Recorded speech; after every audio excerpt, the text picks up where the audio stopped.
சம்பா கோதுமை கிச்சடி பண்ண போகிறோம். வாங்க பார்க்கலாம் வீடியோக்குள்ளே.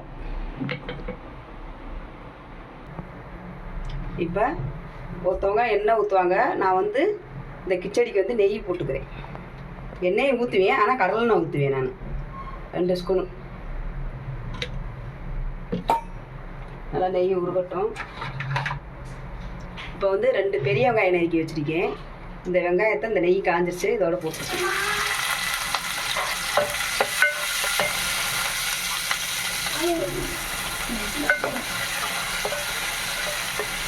என்ன பண்ணுறாங்க?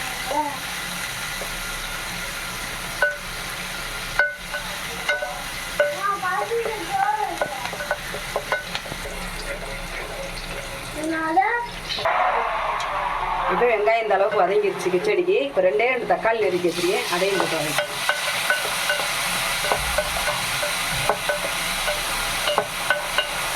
தக்காளி வதங்கட்டும். பீன்ஸ் ஒரு 4-5 எடுத்து இந்த 200க்கு பீன்ஸ் வந்து ஒரு 4-5 எடுத்து நறுக்கி வச்சுருக்கேன், அதையும் போட்டுக்கணும்.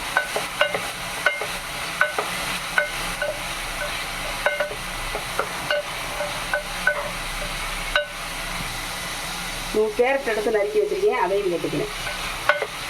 பட்டாணி ஒரு 50 அளவுக்கு பச்சை பட்டாணி தான், நல்லா முளை குட்டி வச்சுருக்கோம், அதையும் இதில் போட்டுக்கணும்.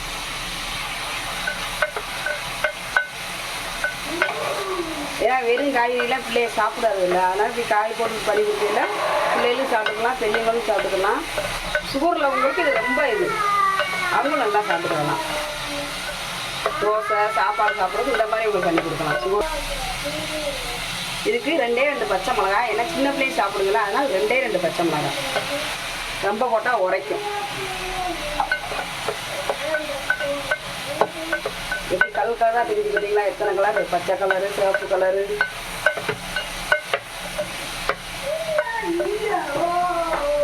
இப்போ வந்து புதினாவும் கொத்தமல்லி வச்சுருக்கேன், அதையும் போட்டுக்கிறேன். 2 சேர்த்தே நறுக்கி வச்சுருக்கேன், அதையும் போட்டுக்கிறேன்.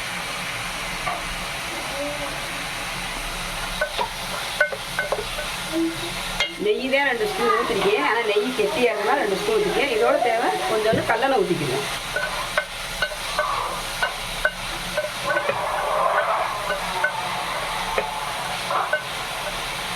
ஒருத்தவங்க பட்டை கிராம்பு எல்லாமே போடுவாங்க, நான் அதெல்லாம் போடல.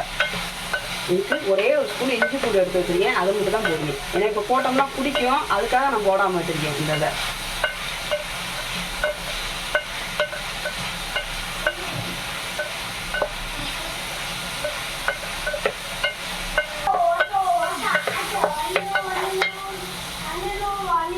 இப்போ இது ஓரளவுக்கு வதங்குது. இதுக்கு தேவையான உப்பு போட்டுக்கிடுவோம்.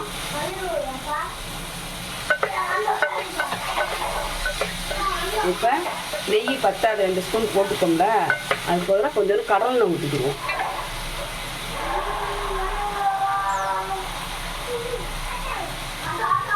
போதும், ஏன்னா திருப்பி நம்ம 2 கரண்டி நெய் போடுவோம், அதனால கடலெண்ணெய் வந்து போதும். நெய் போட்டு பண்ணையில நல்லா டேஸ்ட்டாக இருக்கும் இந்த கிச்சடி.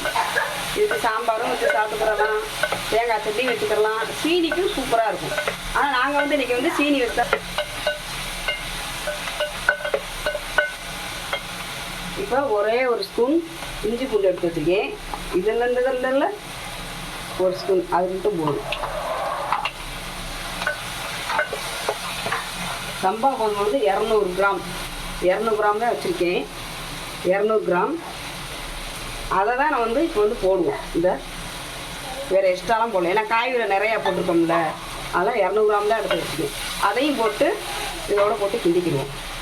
இப்போ இது போடையில் கொஞ்சம் நெய் ஊற்றி போட்டு கிண்டணும்.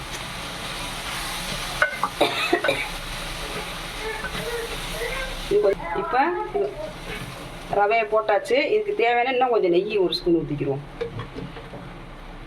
ஏன்னா பிடிக்கும்ல நெய்யில் ஊற்றி கிண்டையில், இது எவ்வளோ சாப்பிட்டாலும் டேஸ்ட்டாக இருக்கும், சாம்பாருக்கும் நல்லாயிருக்கும். இப்போ வந்து நாங்கள் சீனி தான் வச்சு சாப்பிட போகிறோம்.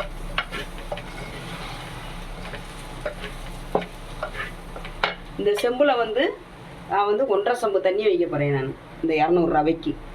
ஏன்னா காயெல்லாம் வேகணும்ல, அதுவும் வேகணும். சம்பா கோதுமையும் குடிக்காமல் நல்லா நம்ம கிண்டி விட்டுக்கிட்டே இருப்போம். பாருங்கள் எப்படி கலர் கலராக இருக்குது. பட்டாணி, கேரட்டு, பீன்ஸு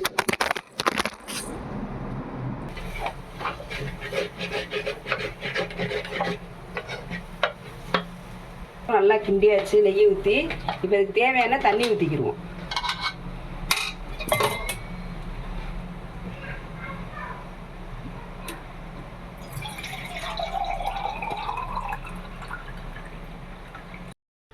இதுக்கு ஒரு சொம்பு எடுத்து வச்சுருக்கோம், இதை ஊற்றிக்கிறோம். இந்த தண்ணி பத்தாது, இன்னும் கொஞ்சம் ஊற்றிக்கிறோம் 200 ரூபாய்க்கு. ஏன்னா காயெல்லாம் போட்டிருக்குல்ல, அதெல்லாம் வேகணும்.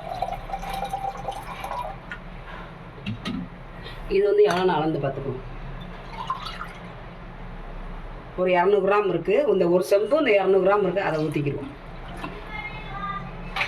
ஏன்னா எல்லாமே நல்லா வேகணும், அதுக்காக தான் அதை ஊற்றிருக்கோம். அடுப்பை கூட்டி வச்சுக்கிடுவோம். ஒருத்தவங்க மஞ்சள் பொடியெலாம் போடுவாங்க, ஆனால் நான் மஞ்சள் பொடியெலாம் போடலை. நான் மூடி வச்சோம், வேகட்டும் பார்த்துக்குருவோம். இப்போ நம்ம உப்புமா தண்ணி ஊற்றி வச்சுருந்தோம்னா இப்போ எப்படி இருக்குன்னு பார்ப்போம். பாருங்க, இப்போ இந்த அளவுக்கு நான் ஊற்றுன தண்ணி கரெக்டாக இருக்குது.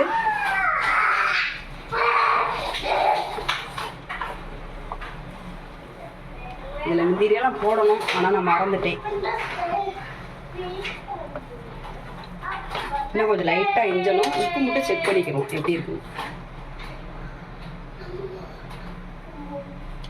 நான் போட்ட உப்பு கரெக்டாக இருக்குது, உப்பு வேணாம். இதில் ஒரு ஸ்பூன் நெய் மட்டும் ஊற்றிக்கிடுவோம். முதல் ஊற்றின நெய் வேறு நெய், இந்த நெய் வேறு நெய்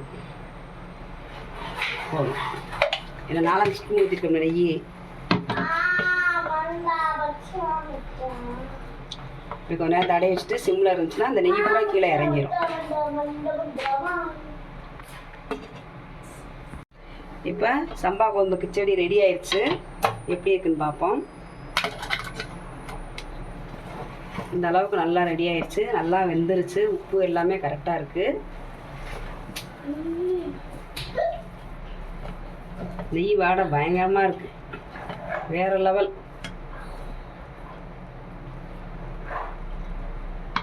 இப்போ அடுப்பு அமர்த்திடுவோம்.